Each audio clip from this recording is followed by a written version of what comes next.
Verizon is threatening legal action if Netflix doesn't stop blaming the internet service provider for slowed streaming or buffering, demanding evidence substantiating Netflix's assertions within 5 days.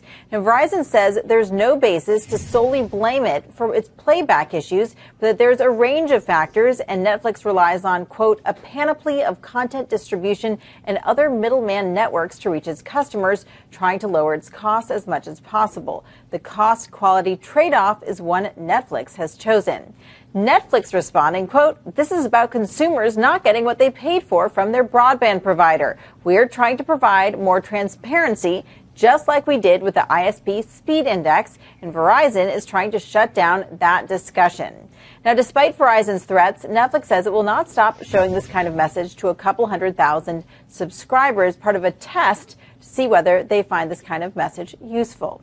This battle is perhaps surprising, considering Verizon and Netflix partnered in April to make it easier for Verizon subscribers to stream. Melissa? All right, Julia Borson, thanks for that. What's interesting is that Verizon also said that that message that Netflix sent was a PR stunt.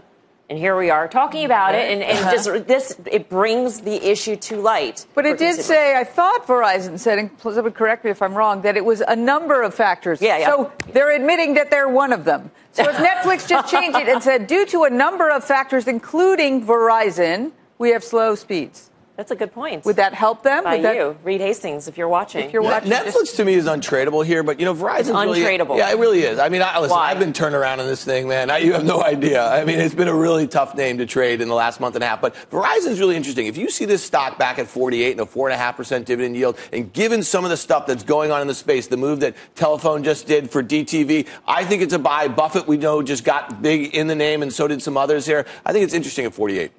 What do you think of Netflix, Pete? I like Netflix. I continue to look, Dan, at the international expansion they talk about. I look at Europe. I specifically look at Germany. I can see some of that growth. They've not really penetrated like they can. And when you look at that, plus the growth they continue to do in the U.S. with the streaming, I tend to like them. I know the valuation's high. I get it. But a stock that goes from 450 to 300 back to 430 in a month, to me, is untradeable. You're better than I am. The trade is through options. It's not through stock. I think the stock is just too toxic to trade.